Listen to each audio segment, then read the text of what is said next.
Friday, March 3rd, 1944. My dearest Kitty, when I looked into the candle tonight, I felt calm and happy again. It seems Grandma is in that candle, and it's Grandma who watches over and protects me and makes me feel happy again. But there's someone else who governs all my moods, and that's Peter. I went to get the potatoes today, and while I was standing on the stairway with my pan full, he asked, "What did you do during the lunch break?" I sat down on the stairs and we began to talk. The potatoes didn't make it to the kitchen until 5:15. Peter didn't say anything more about his parents. We just talked about books and about the past.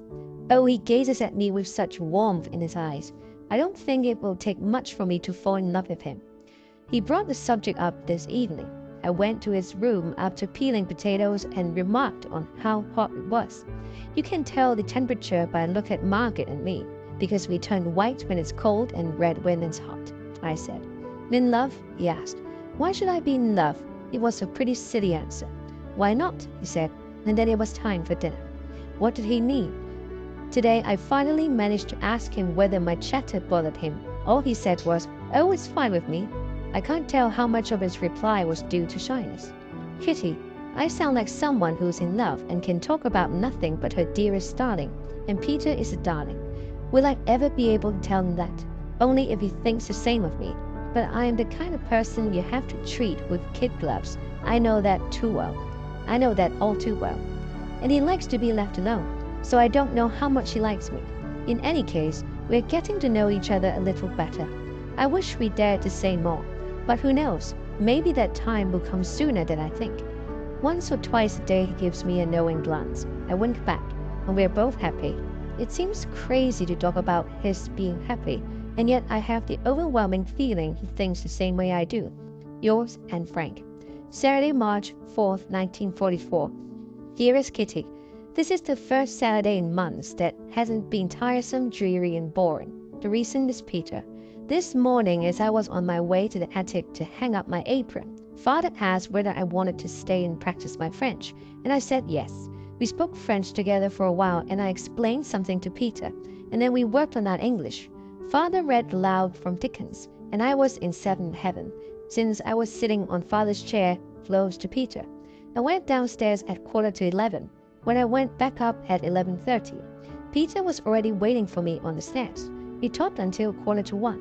Whenever I leave the room, for example after a meal, and Peter has a chance and no one else can hear, he says, "Bye, Anne, see you later." Oh, I'm so happy. I wonder if he's going to fall in love with me after all. In any case, he's a nice boy, and you have no idea how good it is to talk to him. Mrs. Van D thinks it's all right for me to talk to Peter, but today she asked me teasingly, "Can I trust you two up there?" Of course, I protested. I take that as an insult. Morning, noon, and night, I look forward to seeing Peter. Yours and Frank. P.S. Before I forget, last night everything was blanketed in snow. Now it's thawed and there's almost nothing left. Monday, March 6th, 1944. Dearest Kitty, ever since Peter told me about his parents, I've felt a certain sense of responsibility toward him. Don't you think that's strange? It's as though their quarrels were just as much my business as his, and yet I don't dare bring it up anymore, because I'm afraid it makes him uncomfortable. I won't want to intrude, not for all the money in the world. I can tell by Peter's face that he ponders things just as deeply as I do. Last night I was annoyed when Mrs. Van D scoffed. To think her. Peter flushed and looked embarrassed, and I nearly blew my top. Why don't these people keep their mouths shut? You can't imagine what it's like to have to stand on the sidelines and see how lonely he is without being able to do anything. I can imagine, as if I were in his place, how despondent he must sometimes feel at the quarrels. And about love, poor Peter, he needs to be loved so much. It sounded so cold when he said he didn't need any friends. Oh, he's so wrong. I don't think he means it. He clings to his masculinity, his solitude, and his feigned indifference so he can maintain his role, so he'll never ever have to show his feelings. Poor Peter, how long can he keep it up? Won't he explode from this superhuman effort? Oh, Peter, if only I can help you, if only you would let me. Together we could banish our loneliness, yours and mine. I've been doing a great deal of thinking, but not saying much. I'm happy when I see him, and happier still if the sun shines when we're together. I washed my hair yesterday, and because I knew he was next door, I was very rambunctious. I couldn't help it. The more quiet and serious I am on the inside, the noisier I get on the outside. Who will be the first to discover the chink in my arm? It's just as well that the Van Dans don't have a daughter. My conquest could never be so challenging, so beautiful and so nice with someone of the same sex. Yours, Anne Frank. P.S. You know I'm always honest with you, so I think I should tell you that I live from one encounter to the next. I keep hoping to discover that he's dying to see me, and I'm enrapturous when I notice his bashful attempts. I think he'd like to be able to express himself as easily as I do. Little does he know it's his awkwardness that I find so touching. Tuesday, March 7, 1944. Dearest Kitty, when I think back to my life in 1942, it all seems so unreal. The Anne Frank who enjoyed that heavenly existence was completely different from the one who has grown wise within these walls. Yes, it was heavenly. 5 admirers on every street corner, 20 or so friends, the favorite of most of my teachers, spoiled rotten by father and mother, bags full of candy and a big allowance. What more could anyone ask for? You're probably wondering how I could have charmed all those people. Peter says it's because I'm attractive, but that isn't it entirely. The teachers were amused and entertained by my clever answers, my witty remarks, my smiling face, and my critical mind. That's all I was, a terrible flirt, coquettish and amusing. I had a few plus points, which kept me in everybody's good graces. I was hardworking, honest and generous. I would never have refused anyone who wanted to peer at my answers. I was magnanimous with my candy, and I wasn't stuck up. Would all that admiration eventually have made me overconfident? It's a good thing that, at the height of my glory, I was suddenly plunged into reality. It took me more than a year to get used to doing without admiration. How did they see me at school? As the class comedian, the eternal ringleader, never in a bad mood, never a crybaby. Was it any wonder that everyone wanted to bicycle to school with me or do me little favors? I look back at that Anne Frank as a pleasant, amusing, but superficial girl who has nothing to do with me. What did Peter say about me? Whenever I saw you, you were surrounded by a flock of girls and at least 2 boys. You were always laughing, and you were always the center of attention. He was right. What's remained of that Anne Frank? Oh, I haven't forgotten how to laugh or toss off a remark. I'm just as good, if not better, at raking people over the coals, and I can still flirt and be amusing, if I want to be. But there's the catch. I'd like to live that seemingly carefree and happy life for an evening, a few days a week. At the end of that week, I'd be exhausted and would be grateful to the first person to talk to me about something meaningful. I want friends, not admirers. People who respect me for my character and my deeds, not my flattering smile.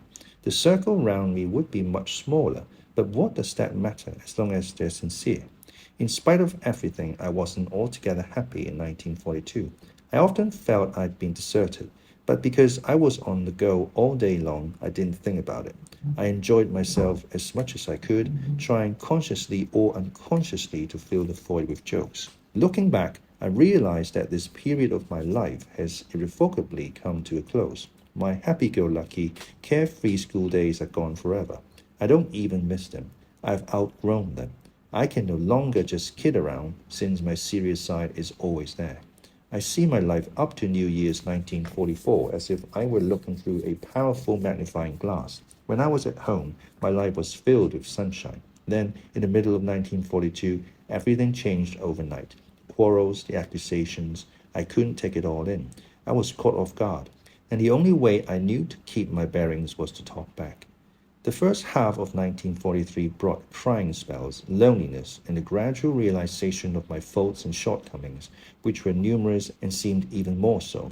I filled the day with chatter, trying to draw Pim closer to me, and failed. This left me on my own to face the difficult task of improving myself so I won't have to hear the reproaches, because they made me so despondent. The second half of the year was slightly better. I became a teenager and was treated more like a grown-up. I began to think about things and to write stories, finally coming to the conclusion that the others no longer had anything to do with me. They had no right to swing me back and forth like a pendulum on a clock. I wanted to change myself in my own way. I realized I could manage without my mother, completely and totally, and that hurt. But what affected me even more was the realization that I was never going to be able to confide in father. I didn't trust anyone but myself. After New Year's, the second big change occurred, my dream, through which I discovered my longing for a boy, not for a girlfriend, but for a boyfriend. I also discovered an inner happiness underneath my superficial and cheerful exterior. From time to time, I was quiet. Now I live only for Peter, since what happens to me in the future depends largely on him. I lie in bed at night, after ending my prayers with the words, "Thank you, God, for all that is good and dear and beautiful," and I'm filled with joy. I think of going into hiding, my health and my whole being as does cute, Peter's love, the future happiness and love as does Lieb, the world, nature, and the tremendous beauty of everything, all that splendor as does Shun. At such moments, I don't think about all the misery, but about the beauty that still remains. This is where Mother and I differ greatly. Her advice in the face of melancholy is, think about all the suffering in the world and be thankful you're not part of it. My advice is, go outside, to the country, enjoy the sun and all nature has to offer. Go outside and try to recapture the happiness within yourself. Think of all the beauty in yourself and in everything around you and be happy. I don't think Mother's advice can be right, because what are you supposed to do if you become part of the suffering? You'd be completely lost. On the contrary, beauty remains, even in misfortune. If you just look for it, you discover more and more happiness and regain your balance. A person who is happy will make others happy. A person who has courage and faith will never die in misery. Yours, Anne Frank. Wednesday, March 8th, 1944. Margaret and I have been writing each other notes, just for fun, of course. And it's strange, but I can only remember the day after what has happened the night before. For example, I suddenly remembered that Mr. Dussault was snoring loudly last night. When I had to use the potty, I deliberately made more noise to get the snoring to stop. Margaret, which is better, the snoring or the gasping for air? And the snoring's better because it stops when I make noise without waking the person in question. What I didn't write to Margaret, but what I'll confess to you, dear Kitty, is that I've been dreaming of Peter a great deal. The night before last, I dreamed I was skating right here in our living room with that little boy from the Apollo ice skating rink. He was with his sister, the girl with the spindly legs who always wore the same blue dress. I introduced myself, overdoing it a bit, and asked him his name. It was Peter. In my dream, I wondered just how many Peters I actually knew. Then I dreamed we were standing in Peter's room, facing each other beside the stairs. I said something to him. He gave me a kiss, but replied that he didn't love me all that much and that I shouldn't flirt. In a desperate and pleading voice, I said, "I'm not flirting, Peter." When I woke up, I was glad Peter hasn't said it after all. Last night, I dreamed we were kissing each other, but Peter's cheeks were very disappointing. They weren't as soft as they looked. They were more like father's cheeks, the cheeks of a man who already shaves. Friday, March 10th, 1944. My dearest Kitty, the proverb misfortunes never come singly definitely applies today. Peter just got through saying it. Let me tell you all the awful things that have happened and that are still hanging over our heads. First, Miep is sick. As a result of Hank and Ahir wedding yesterday, she caught cold in the Westkirk, where the service was held. Second, Mr. Clayman hasn't returned to work since the last time his stomach started bleeding, so Bab's been left to hold down the fort alone. Third, the police have arrested a man. It's terrible not only for him, but for us as well, since he's been supplying us with potatoes, butter, and jam. Mr. M, as I'll call him, has 5 children under the age of 13 and another on the way. Last night we had another little scare. We were in the middle of dinner when suddenly someone knocked on the wall next door. For the rest of the evening we were nervous and gloomy. Lately I haven't been at all in the mood to write down what's been going on here. I've been more wrapped up in myself. Don't get me wrong, I'm terribly upset about what's happened to poor, good-hearted Mr. M, but there's not much room for him in my diary. Tuesday, Wednesday, and Thursday, I was in Peter's room from 4:30 to 5:15. We worked on our French and chatted about one thing and another. I really look forward to that hour or so in the afternoon. But best of all is that I think Peter's just as pleased to see me. Yours, Anne Frank.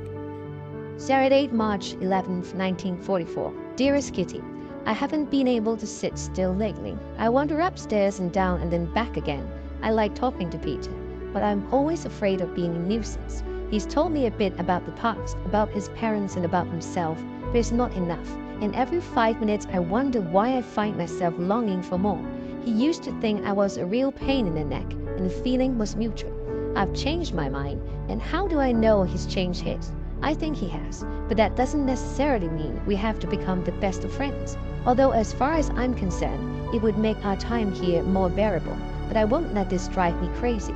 I spend enough time thinking about him and don't have to get you all worked up as well, simply because I'm so miserable. Sunday, March 12, 1944. Dearest Kitty, things are getting crazier here as the days go by. Peter hasn't looked at me since yesterday. He's been acting as if he's mad at me. I'm doing my best not to chase after him and to talk to him as little as possible, but it's not easy. What's going on? What makes him keep me at arm's length 1 minute and rush back to my side next? Perhaps I'm imagining that it's worse than it really is. Perhaps he's just moody like me, and tomorrow everything will be all right again. I have the hardest time trying to maintain a normal facade when I'm feeling so wretched and sad. I have to talk, help around the house, sit with the others, and above all, act cheerful. Most of all, I miss the outdoors and having a place where I can be alone for as long as I want. I think I'm getting everything all mixed up, Kitty, but then I'm in a state of utter confusion. On the one hand, I'm half crazy with desire for him, can hardly be in the same room without looking at him, and on the other hand, I wonder why he should matter to me so much and why I can't be calm again. Day and night, during every waking hour, I do nothing but ask myself, have you given him enough chance to be alone? Have you been spending too much time upstairs? Do you talk too much about serious subjects he's not yet ready to talk about? Maybe he doesn't even like you. Has it all been your imagination? But then why has he told you so much about himself? Is he sorry he did? And a whole lot more. Yesterday afternoon, I was so worn out by the sad news from the outside that I lay down on my divan for a nap. All I wanted was to sleep and not have to think. I slept until 4, but then I had to go next door. It wasn't easy, answering all Mother's questions and inventing an excuse to explain my nap to Father. I pleaded a headache, which wasn't a lie, since I did have one, on the inside.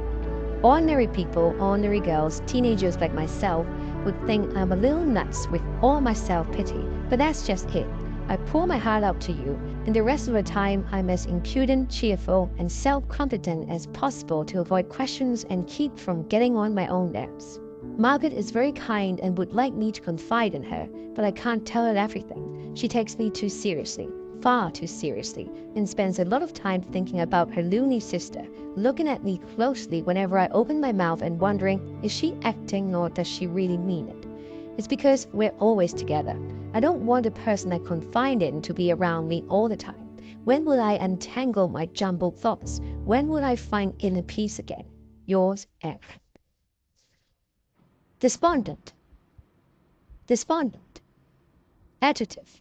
In low spirits from loss of hope or courage. Rambunctious. Rambunctious. Adjective. Uncontrollably exuberant, boisterous.